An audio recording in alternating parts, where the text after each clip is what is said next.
This year is dedicated to Rachaleah Bas Rav Chaim Tzvi. It's going to be about chametz. I don't know exactly when you're going to be seeing this, but I can tell you one thing. Chametz is a very, very major force in my life right now. So the halachas concerning biur chametz and bittul chametz, all of the Pesach cleaning we have to do, it really doesn't have another halachic parallel. There's nothing else that we have to turn our lives over to such a degree as we do before Pesach. Even sukkahs, the requirement that one eat in a sukkah, doesn't take anywhere near that kind of effort. So the question is, what is this really about? So what we're going to be talking about is 4 different things in this regard. First, what is chametz in essence? Next is, why is it asur? The third is, when is it mutter? When are we required to or permitted to eat chametz, and why? And then we'll go through the halachas of chametz one by one. So let's start. What is it? So we all know the simple answer to that question. What is chametz? Chametz is any one of the 5 species of grain that rose. It could rise because of yeast. It could rise because of warmth. It rose or it causes other things to rise. It's a natural phenomena. But the question is, what is it? Why is it asur? Why is it no good? To the point that the penalty of having chametz on Pesach is, as you know, very severe. What's it about? So the simplest approach is to say, whatever makes bread rise does so through a process called oxidation, which means that air bubbles enter the flour-water mixture and make it rise. So it's hot air. Okay. So hot air is it's a symbol that's like so easy to look at. Hot air, we're all full of it. This enormous self with a capital S. So on a deeper level, however, Rabbeinu Bachaya talks about chametz as being a symbol of midas hadin of all things. How so? So this takes us back to the concept of this, that when Hashem created the world, He created otherness. Until the creation, there's just Hashem. V'niskav shemo levado. As soon as He began the process of creation, there's Him plus His creation. The more inflated, more major, more significant looking the creation is, the more concealment there is of its source, the Creator Himself. So let's look at Egypt from that perspective. The Egyptian society was an inflated society. What do I mean by this? Egypt was an extremely hierarchical society with everything, with the pyramid, I realize that's a pun, focused on Paro himself. There was a slave class, merchant class, royal class, and Paro himself. Now this hierarchy, which is in many ways parallel to the feudal system in Europe much later, was different than the feudal system in one specific way. Although in the feudal system, the pyramid did lead up to the king, and they did believe in the divine right of kings at that period of time, so they saw the king as being somehow spiritually determined. They didn't see the king as being a spiritual being. They saw God, who's somebody outside of this picture, making the king rule. So they saw it as hashgachic, so to speak. And by allegiing themselves to the king, they were allegiing and to all of the hierarchical layers. Until that point, they were submitting to what they perceived as being divine rule. So that's how the feudal system worked. Was it self-serving? Yes. Was it materialistic? Yes. But that's a different story. In Egypt, the system was different. They didn't see Paro as being deemed as worthy of rulership by some other force. They saw him as the other force. They were a society in which the I with the capital letter was very much epitomized by Paro himself. And this wasn't coincidental. It wasn't a consequence of people's need to worship someone, which is also a human quirk, but it was nurtured by Paro. The fact, for instance, that when he would need the bathroom in the morning, he would take care of his needs in the Nile to make himself look as though he's above human desire, human need, human frailty, was in order to enhance that pyramid. So, the very source of that kind of vision of self could go take us back to the Eitz Hadat Tov V'Ra. Okay, Dat means connection. So the tree of knowledge of good and evil. Knowledge means connection. The very first place in Torah where knowledge is used is V'yada Adam et Chava Ishto. Adam knew his wife Chava. Doesn't mean that he said, "Hi, I'm Adam, and who might you be? Chava?" No, okay. No, it was intimate knowledge, carnal knowledge, physical knowledge. So knowing good and evil, what does that mean? It means making it yourself. So making evil yourself, what does that mean? What is evil? What is good? So I'm going to give you an axiom, and in the interest of brevity, I'm not going to discuss the axiom. The axiom is good is everything that reveals God, evil is everything that conceals Him. Taking evil into self means developing a sense of separateness from God, autonomy from God, if you wish it. This is the core, of course, of any secular humanist society. So Adam's mistake in eating the forbidden fruit had to do with his actually thinking that by being more separate from God, his search for God would have more meaning. And there is something to this, except that it was antithetical to the command he was given.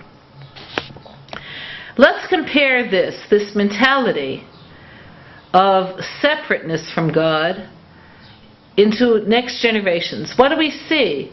Cain, who Chava thought was her own acquisition. Okay, Cain's son Chanoch. Chanoch means the one who inaugurates. He named a city after son Chanoch. Okay, the further generations, the generations of rebellion. Yared, the one who descended. Okay, further Mitushael. Okay, they've died. Those who seek God. Mechuyael, let God be erased. These generations saw God as the enemy. The enemy of what? The enemy of self.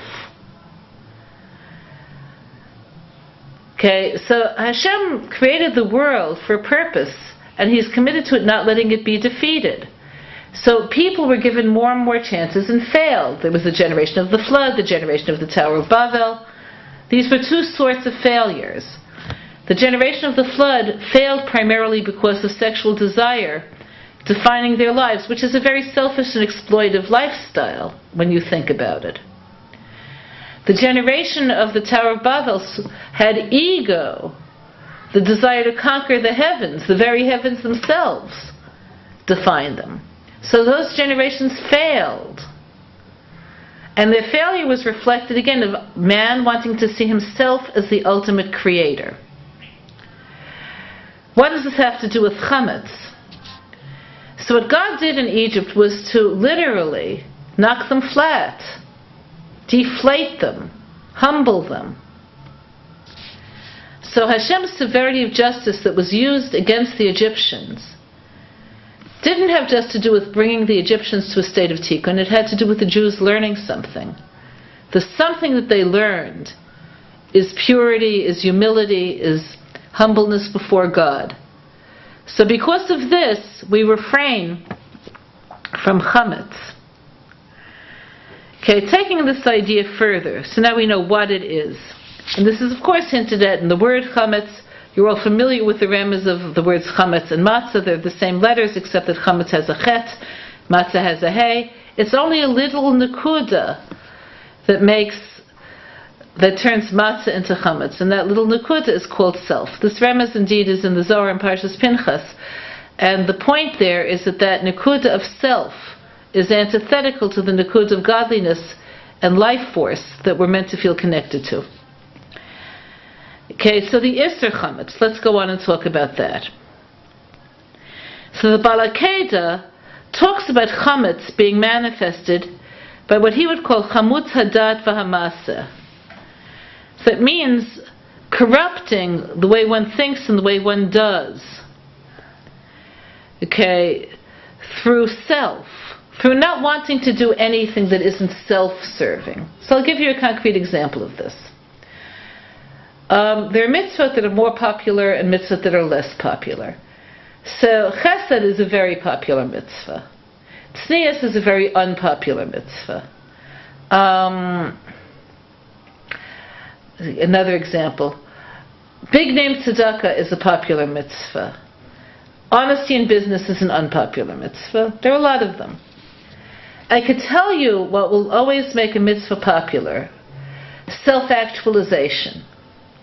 If you see yourself made bigger through the mitzvah, then the mitzvah is enormously attractive. If you don't, if you see the self being limited, and which often is the focus of the mitzvah, to make room for Hashem in your life, then the mitzvah has less attraction.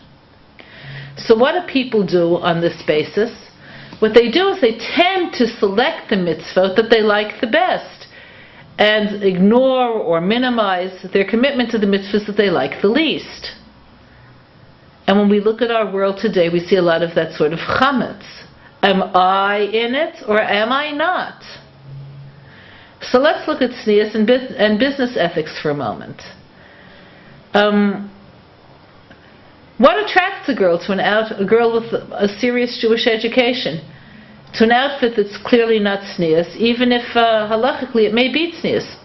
There are no actual halachas in Shulchan Aruch about how tight is tight and how loud is loud. So let's say she's wearing something tight, loud, obnoxious, unsanua, but she's covered. Why did she buy the outfit? So she'll say, and people will put it in words, because I want to be me. This expresses me. They'll say it. Why? Because it's true. Because the basic message of that sort of an outfit is I am. Okay? When the message Hashem wants us to have is what? You are. Hashem is. The same would hold true with business ethics. Why do people do funny things in business? They do it because they want more for the self, both for status reasons and for taiva reasons. So the Bala Keta talks about chimutz hadas and chimutz hamas. We do what we want to do, we think what we want to think. Because our minds are too full of self. Let's look at it from another angle. A barbanel looks at chametz, and he'll see it as a cause of two things. One is desire, and the other is materialism. Now, these two things are not identical, even though they're surely entwined. Okay, desire has to do with physical needs becoming a source of not only physical gratification, but self-definition and emotional gratification. So let's talk about the overeating and the desire for food. So there are lots of psychological theories about food and self-esteem and this and that. I'm going to push them all aside for the moment. The study was done in a large university, which means it cost a lot of money. And the result of the study was, surprise, surprise, that the reason people eat too much is that food is accessible and gives them pleasure. What a chiddush. So the reason why people are that pleasure-oriented, even when they know it's not good for them physically, and it's not good for them emotionally, and it's not good for them spiritually, is because the voice of taiva is immediacy. Taiva is related to hergel, it's related to what we're accustomed to. Our very first pleasure is eating. A baby is born wanting to eat. Unless you build new pleasures that are equally as compelling, this is going to be an issue for you, assuming that your access to food is unlimited. So it comes down to the self. Okay, taking in as opposed to giving out, exploiting as opposed to connecting. All of this has to do with the self. But he adds something else. He talks about chumrius. Chumrius is different than taiva. Nobody is born loving money. What's chumrius about? So chumrius is about two things, not just one. One is the inherent pleasure that we get from material things, which we spoke about already. But the other is the sense of self-nurture and status that we get from material things.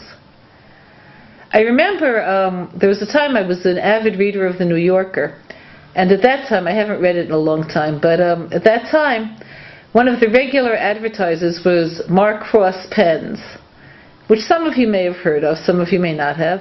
Very expensive, could be multi-$1,000 pens that are just basically ballpoint pens. Now, no pen can give you beautiful handwriting. No pen could make what you have to write intelligent or scintillating. The best a pen can do for you is to make the page that you're writing a bit more aesthetic, and you're writing a bit more compelling to look at and interesting. That's the best it could do. So worth thousands of dollars. So I'm going to give you a guarded no. No, if when you buy the pen what you're looking for is a writing implement. Yes, if what you're looking for is status. This is a relatively cheap way to buy big-time status. If you take out a Mark Cross pen in a business meeting, people's eyes will go to your pen. And the same holds true for many, many other things that were sold in the New Yorker. Which made one wonder, I mean, do the people who buy the expensive watches do so because they want to be really that careful about what time it is? What difference does it make what nanosecond has passed? So it's a way of buying status. And status is another way of affirming self. So materialism and taiva are inevitably very entwined. Okay, so Ramchal takes this a step further. So he said that everything having to do with chametz and matzah really takes us back to the Exodus. Everything that we said until now would lead us to think that chametz is a bad idea at any time. So he questions, what does this really have to do with the Exodus? The only time chametz is forbidden is Pesach. What's its real connection? So of course we know the simple answers, because we left Egypt so quickly that there was no time for the bread to rise, which is true. But why didn't we end up leaving a little earlier? Or why did Hashem tell us, don't bring bread, take fruits and vegetables, take wheat and make bread with a lot of flour rather. A lot of possibilities. So what Ramchal tells us is that what was happening for the Jews in Egypt was they're becoming a people. So things have to happen to separate us from the non-Jewish world if we're going to be a unique people, a separate people. So I want to talk about this for a moment. Our separateness from the non-Jewish world is a very tricky concept. Physically, we're not different than they are. Spiritually, they yearn and we yearn. They're transcendent, we're transcendent. What's the difference between us really? And is there a difference? There is a difference, and the difference is so great that when you're talking about the species of life, and you say, well, there's mineral life, and then there's vegetable life, then there's animal life, then there are humans, you could put Jews in another category, and then there are Jews who don't categorize neatly into any one of them, even humans. So what separates us from the Goyim, the Gemara tells us, is that our souls have enormous power. So they're so strong that we could uplift Gashmias. But there's a condition. The phrase uplifting Gashmias could lend itself to a lot of self-deception. I mean, I'm sure we all read the magazines, we all see ads for this and that, and a recurrent theme in some of the magazines are like, have a beautiful Seder table, or even a beautiful Tu B'Shvat table, or even a beautiful okay, whatever. So whether or not you buy whatever it is that the ads are advertising, the beautiful tablecloth or the cutlery or the bone china, let's assume you have enough money for it. Let's say that money is not the issue here. What are you really buying? So you see the ad in the back of the magazine, like many-piece china sets for large sums of money, bone china, fine bone china. I'm no expert at this, so I don't even know if I'm using the words correctly. But different categories of china. You're either buying it for yourself, for your own kavod, and for your own aesthetic pleasure, and possibly even for your own physical pleasure. Perhaps having a really nicely shaped soup bowl will give you better access to the soup. But if you're doing it for the sake of, let's say, the Seder, or even Tu B'Shvat, or even Shabbos, then you're moving beyond self to somewhere else. And when you do that, you lift yourself up, and you also lift up everything you used. To quote Ramchal. So that means that in order to uplift Gashmias, you have to submit to Hashem. So because of this, the Isra on Chametz was specifically at this time in our national life, when we're learning who we are, when we're becoming separate. Interestingly, Chametz isn't forbidden at any other time. There are times when it's even required. Okay, so let's look at what is required. So what you have is that the offering that was made on Shavuot, the Shtei HaLechem, had to be chametz. Bikurim had to involve honey. Why is this relevant?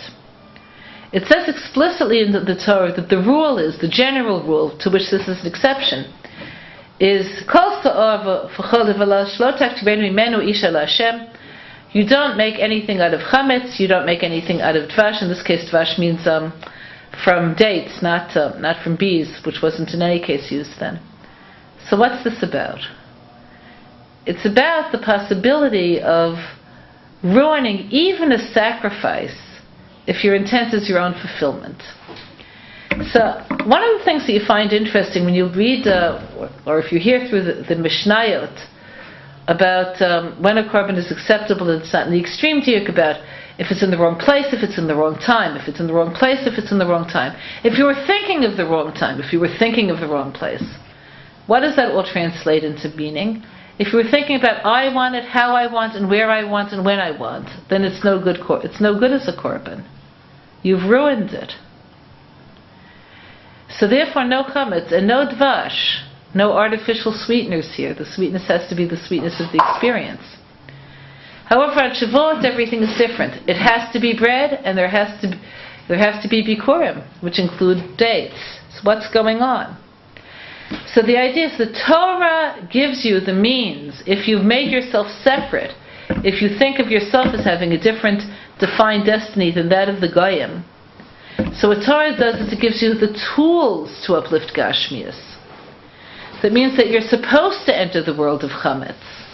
You're supposed to enter that world and not be afraid of it, not be afraid of the taivas, and not be afraid of the materialism, and not be afraid of self-selected mitzvah. Why? Because you're assured of one thing. You discovered yourself and you know who you want to be. You want to be a separate nation, part of a nation that's defined with spirituality. This is to a degree achieved by the matzah that we eat, which is the opposite of chametz. How so? So the matzah itself is called the bread of faith. Nama dehemnuta, the bread of faith. What does that mean? So faith, as we said many times in these shiurim, is recognizing that everything comes from only one source, Hashem. That Hashem is compassionate and does everything for the good. And therefore, even the things that seem most difficult are there for tikkun. How does eating matzah, as opposed to eating chametz, do it for you? So let's look at the experience of eating matzah. On one hand, matzah is called lechem oni. It's because we suffered. It has to do with the inuyim. And the suffering refined us enough that we could be free. How does suffering refine us? We stopped trusting ourselves because we couldn't free ourselves. We stopped trusting the Egyptians because they were cruel and vicious. We turned to Hashem. It says, V'yizak wel Hashem. That was transformative. So suffering refines a person, on one hand. On the other hand, the flip side of the same piece of matzah, so to speak, is that it displays Hashem's love. He took us out. We weren't ready to come out. It says that we were so unready that when Moshe told the Jews, you're coming out, they said, it's not going to happen. He said, why? He said, because the Egyptians are learning from us. Their land is full of our idols. And it was true. So what did Hashem do? He skipped over all of their iniquities in the merit of the patriarchs and matriarchs. So on one hand, it's a sign of concealment. On the other hand, revelation. On one hand, Hashem's relating to us with midas haydin, with midas hagvura, with severity and challenge. On the other hand, absolute love and rachamim. The chiddush of matzah is it's all the same thing. It's all Hashem's relating to us in terms of what we need at that moment. Whatever we need is what He'll give us. So concerning this, there's a midrash that says that matzah tastes like man. Now here you are at my Seder. My husband bakes matzah for the Seder with his chabura. Fellows we learned with in Brisk 50 million years ago. Well, not, maybe a little less. Okay, do you think that these matzahs are necessarily tremendously tasty? They're not charcoal. They're not that. They are matzahs. But there's a reason why we don't, like if we have any left over, which usually doesn't happen, there's no clamoring for it during the year. Tastes like man. Man was supposed to taste like whatever you want. So imagine my trying to convince one of my kids a week after Pesach. Say, what's for supper? I'll say, there's a lot of matzah left over. You could have it with avocado. You could have it with butter. You can make a salad. It tastes like schnitzel. What am I? Are you crazy? Well, I like schnitzel. For you, maybe it tastes like steak, but like American steak, thick steak, not like this. What does it mean? So while indeed the man may have actually had many different tastes, I'm not disputing that the midrash may be possibly literal as well. It also means it tastes like what you are, what you need to experience. The man in the desert tasted however the person had to experience it. And that's indeed the taste of matzah. So that's the opposite of chametz.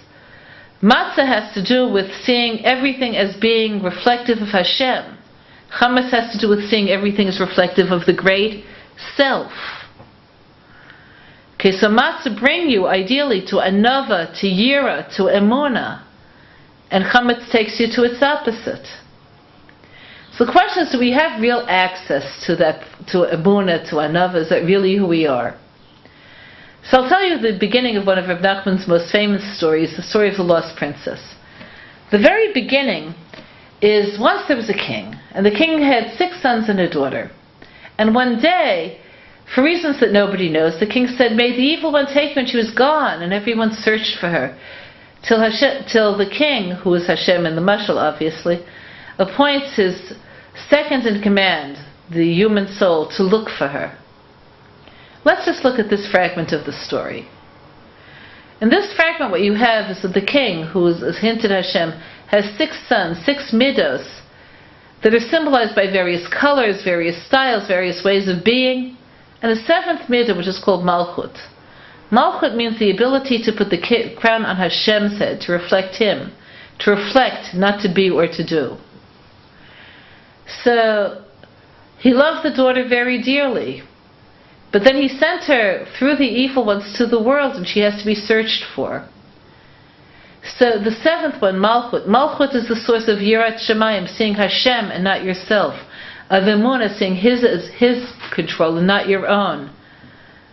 Okay, this is the Bat Melech, this is the Shechina Begaluta, and we all have to look for her, and we find her at the night of the Seder within our own hearts. And the medium of discovery is the matzah. Not only because it's yes, matzah, but because it's not chametz.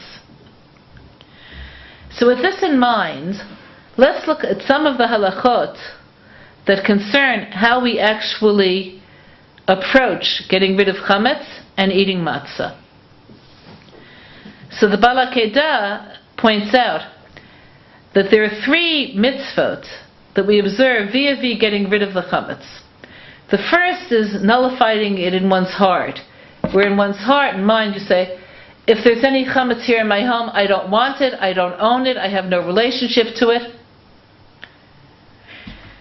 The next is doing that same sort of bittul, but in words. This is why we say kol chamira v'chamia di'ikra b'reshute, etc., etc. It's all what ka'afar da'alma. It's like the dust of the world. I don't want it. It's not part of me, but you say it. So we now have thought and speech. The third is actually biur chametz, getting rid of it, which has to be how? Through deed. You have to get rid of it with using your arms, your eyes, burn it. So these three stages parallel how we get rid of chametz, which as we described is the sense of self as opposed to Hashem. This also has three levels. First is in one's heart, which is of course the hardest. Trace your random thoughts sometimes. Our thoughts flit in and out of our minds so rapidly that we don't even notice them. I don't know if anybody listening here has ever tried meditation for any serious amount of time. It's extremely difficult to clear one's mind. I have a student who, before she was frum, was involved in various other spiritual disciplines. And at one time she was on a 10-day silent meditation, meaning for 10 days she spoke to no one. She tried to keep her mind clear to experience Hashem. It was on the 8th day, she said, that she suddenly had a thought invading, and the thoughts do, you can't keep them out. You don't even know me, Hashem said. All you know is that you want me, but you don't know me. You know you. And it was completely true, and it started her on her journey, among various other things that happened to her.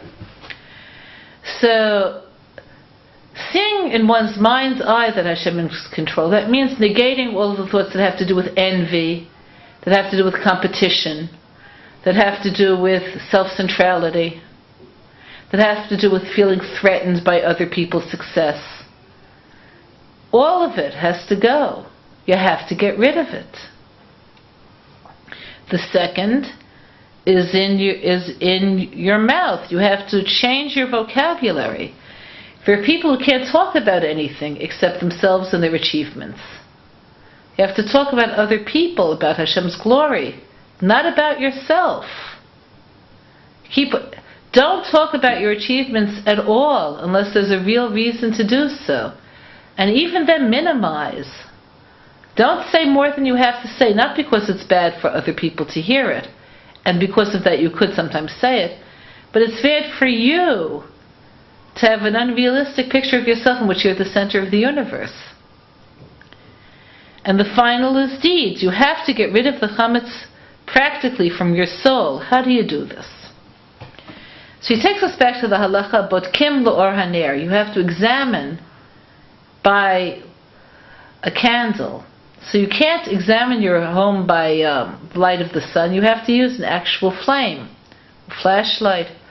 But it has to be an external source of light, not just the sun that comes in through the window. Bodkim l'or haner. It says about this, Ner Hashem nishmat Adam. Hashem's candle is the human soul. So how do you scrutinize yourself? By coming in touch with your soul, the spark of Hashem within you. Examine whether what you think and say and do reflect your soul and its real need for cleavage to Hashem and real spiritual achievement, or somewhere else. It's not so easy. Another halacha. Okay. When do you do this? So obviously you have to begin the process on Yud Gimel and finish it up on Yud Dalet. The chametz is already burnt the next day. What's the symbolism here? So as you know, a boy is obligated in mitzvah when he's Yud Gimel years. When he becomes a bar mitzvah. So what's this about? What does it really mean to be bar mitzvah? You see these little guys on their way to yeshiva katana, and they look like they're playing their own fathers in some eternal Purim skit. They're still short, they don't have hair on their faces most of the time. They look like children. And why does the Torah tell us that they're men? Why is that the halacha? 13-year-old man. Would anyone want to go out on a shidduch with a 13-year-old man? Why call them men? So the idea is as follows. As we said earlier in the name of the Gra. When you're an infant, all you could think about is yourself. You're the only character in your play. You're a very limited person. So there's the big inflated self, one that's so central to all reality. Plus, all infants are very concerned about external realities, about getting their taivas in. So you have an infant is a taiva gaiva machine. He's innocent and he's pure, but that's who he is. Somebody earlier asked a question about whether it's possible for how to train a 10-year-old to have kavanah in tefillah. It's not going to happen, hardly ever of the time. Why? Because children are too immature. They're too gaiva taiva oriented. Some 10-year-olds will get it, a lot of them won't. So this gaiva taiva orientation that traps us so much is meant to somehow start moving away as we do more, as we are more, as we mivatal ourselves to Hashem through the mitzvot, till the point that a boy is 13, he's approaching balance. So this is why that's the time when you have to look for chametz. Before a boy develops habits that are negative, before he says there are two voices, so I think I'll turn off the spiritual one, before that, you have to move him towards having a balanced view. Next halacha. The next halacha is that it becomes forbidden to eat chametz on the 6th hour of the day before preceding Pesach. Why 6 hours? So another remez there is that the 6 hours where chametz is still permitted is a hint to us at the 6th millennia of chametz, so to speak.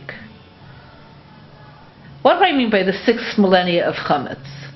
What I mean is that all of the generations from Adam onward till now, chametz was the main problem. What aspect of chametz? Again, the big self. So you have 6,000 years Hashem gave us, and He promised us that by the 7th millennia He'll take us out of this. Okay, taking this further, another halacha. Okay, the custom is, it's not halacha, it's a well-established custom, that the way to search for chametz involves, besides actually looking at any place that you haven't checked with a candle, you actually have to hide 10 pieces of bread wrapped up, and you have to know where they are, and it's not a bad idea to write this down if you don't trust yourself. Okay, what's that about? Why hide them and why 10? So a simple halachic answer about hiding them is because if you don't find chametz, then when you said the blessing to remove chametz from your home, you said a bracha that's in vain because there's no chametz to remove. And this is a true answer. However, having said that, there's another and deeper answer. The other and deeper answer is that these 10 pieces of bread are symbolic of 10 kinds of self-orientation. So to understand this better, there are 10 ways that Hashem uses to express Himself to the world that are called sfirot. The word sphira is related to the word story. There are 10 different means through which Hashem, so to speak, tells His own story. So I'm not going to take you through all 10 because of the need for brevity, but suffice to say, you could put them into 3 groups. The intellectual powers, the 2 primary emotive powers, love and fear, chesed and gvura, and all of the other spiritual powers which are called their children. So all of these could be good and pure. Your mind, your chachma should take you to saying, where's meaning, where's truth? I want to find the king's daughter. Your bina should take you to understanding, to looking at things with their depth and their breadth, seeing all the pieces, the height, where it could go. Your dat should take you to moral conclusions.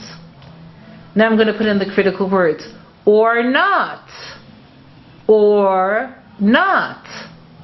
If your orientation is self, where will it take you? Your chachma will take you on an unending journey of discovery of self. Your bina will take you to being manipulative of others in order to use your capacity to understand them deeply and profoundly for your own self-enhancement by being manipulative and what? And exploitive. Instead of drawing moral conclusions, you'll draw self-serving conclusions. So 3 of the 10 pieces of bread are symbols of the corrupt capacities of Chachma, Bina, and Da'at. Let's go to the next shlav. You have Ahava and Yira. The need to connect, the awe of Hashem that should take you to retract and see your own smallness and inspire you towards not ever disobeying His command. They could be corrupted. How so? Instead of love of Hashem, you could have the ultimate sickness of self-love, where your only connection is to you, where the only being who's important in your world, and indeed the only inhabitant of your world, is you. You could have Yira. Okay, my greatness, my importance, my significance. And we see this in the world. We see this with all of the posturing people do to ensure their own importance be validated continually. Okay, so you could take Ahava and Yira, the 2 parent traits, which are sourced in Chesed and Gvura, pouring forth good, overcoming evil, and corrupt them totally. And of the 2, I want to point out that Gvura is the more easily corrupted. Instead of overcoming spiritual obstacles to draw closer to Hashem, Gvura could take you to see the other person's very existence as someone who isn't you as an obstacle. There are people who spend their entire lives trying to convert others to being copies of themselves. Gvura is the most corruptible of all of the attributes. This could happen with relatively good intentions, where you have people saying, if you don't think the way I think, there's something wrong with how you think. So I'll have to convert you to my way of thinking, even when what they think may be true. This could be emotional. You have to feel what I feel. You have to mirror my feelings. Otherwise I'll call you shallow. Otherwise I'll call you unconnected. A person could be a physical threat just by their existence. You occupy space. We could think to that. So those 2 also have to be wrapped and hidden and rediscovered and burnt. And then we have the others. Every one of them could be corrupted. Netzach, prevailing, is only a hairbreadth away from being a warrior who sees everybody else as a potential enemy and threat. Hod, being moved, being humble, being thankful, could be corrupted into being sycophantic, into wanting to be a people pleaser, into seeing everything in terms of self. Okay, Yesod, which is the source of all connection. Okay, everything flows down through Yesod. What connects you to God? Your loyalty to Him. What connects you to other people? Your loyalty to them. It's the foundation of every relationship. Yosef HaTzadik, his loyalty to Hashem, his loyalty even to his master, his loyalty to his brothers. That's Yesod. There are people who are loyal to only one other person in the world. That person is themselves. We see this in the tragedy of financial corruption, where you find people who are otherwise decent people, who, because they see everybody as a pawn in their chess game, are loyal only to themselves in the final analysis. I remember the first time I came across real financial corruption. Thank God I've never had enough money to invest any significant sum with anybody, so I've never suffered the real consequences of financial corruption. But there was a store in Geula, an appliance store, and it was very popular. And one fine day, it's locked, and the owner's gone. And hundreds and hundreds of people, he'd run a sale before he skipped, had put down money on appliances that they would never see. Now, I'm not holding him accountable for his falling into a financial trap that he couldn't get out of. That could have been min hashamayim, it could have been bad luck, it could have been not being as bright as he thought he was. There are a lot of reasons why a person could lose. But the day before he left, he sold somebody a refrigerator. What was he thinking? I don't know what he was thinking exactly, but I could tell you he was thinking, I have to do this because I have to start over again wherever he went. I don't know where he went. I have to, for me. That was his loyalty, his only loyalty. Okay, could be corrupted. The final one of the Sfirot is Malchut. Malchut means having a sovereign. So there are people whose sense of sovereignty has to do with self. I am who I am, and I'll be what I want. And there are people who put the crown on Hashem's head, and they're not the same people.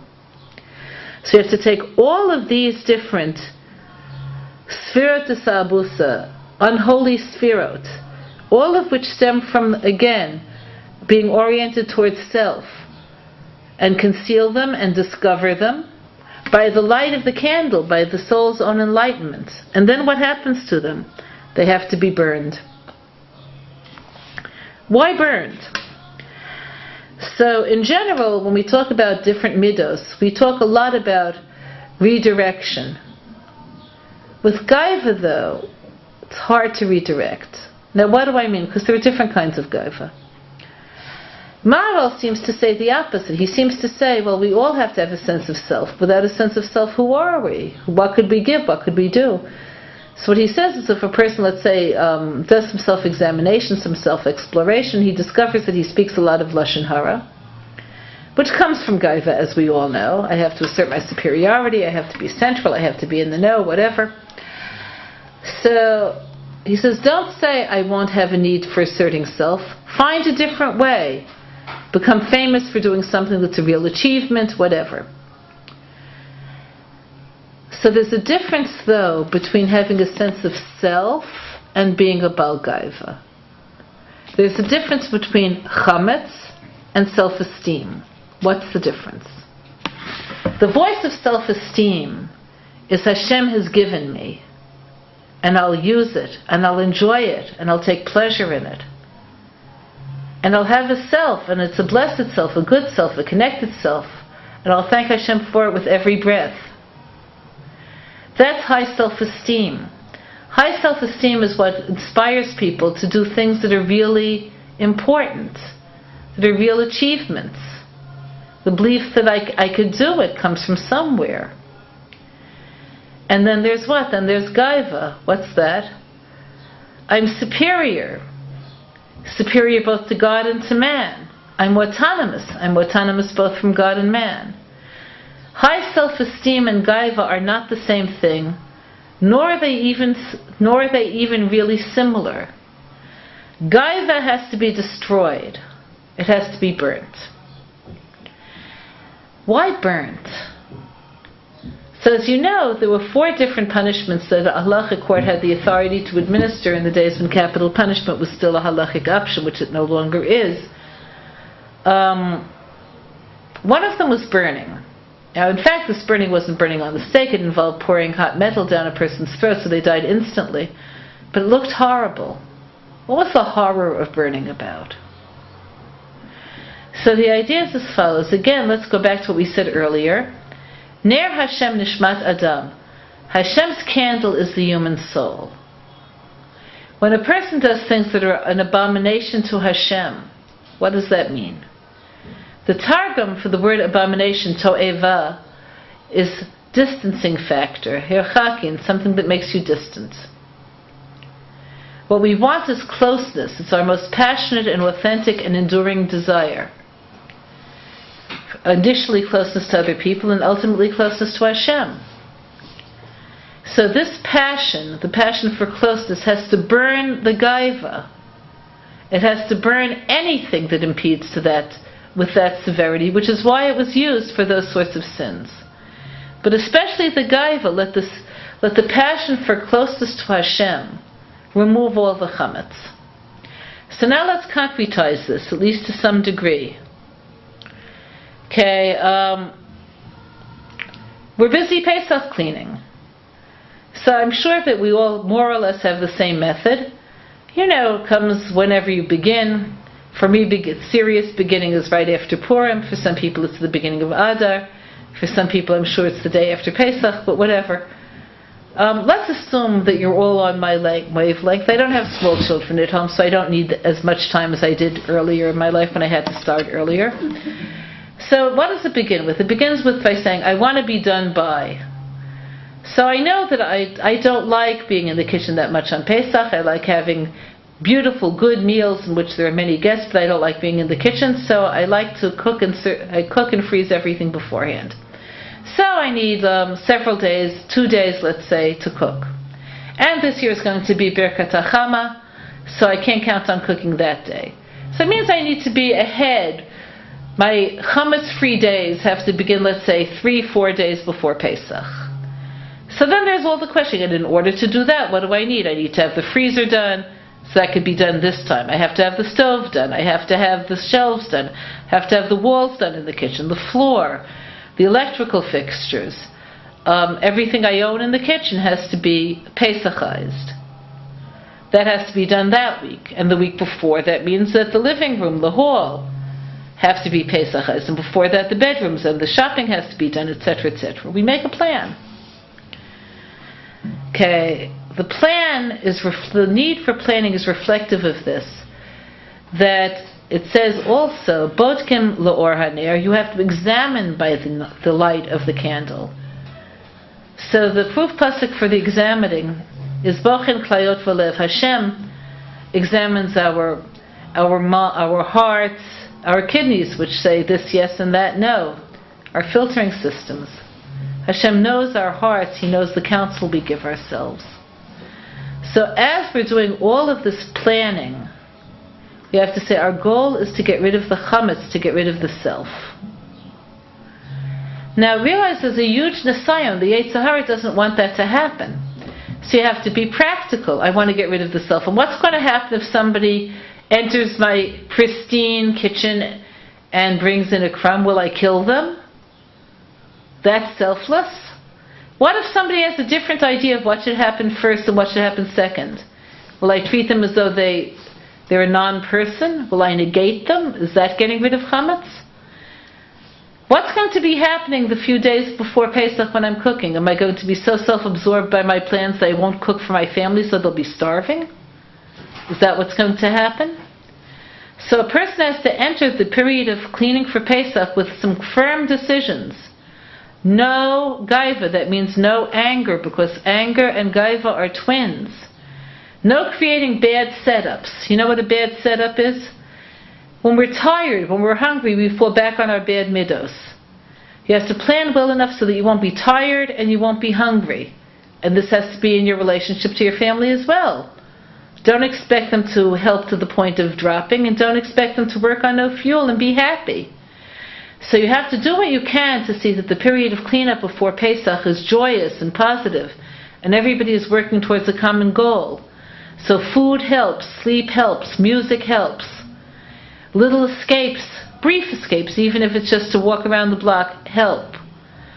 Okay, so with that in mind, we should go back one step to how the Jews got ready in Mitzrayim. They got ready not by this elaborate house cleaning. It's not what they had to do then. They had to do something that we don't have to do. They had to offer the Pesach offering, and they had to, as a preparation, do circumcision. They had to have Mesiras Nefesh, in the physical sense, being willing to sacrifice themselves for Hashem. Today, that isn't what we need to do. What we need to do is sacrifice the inner self, not the outer self. And it could be fun, and it could be good, and it could be uplifting, and you should have a great time cleaning for Pesach.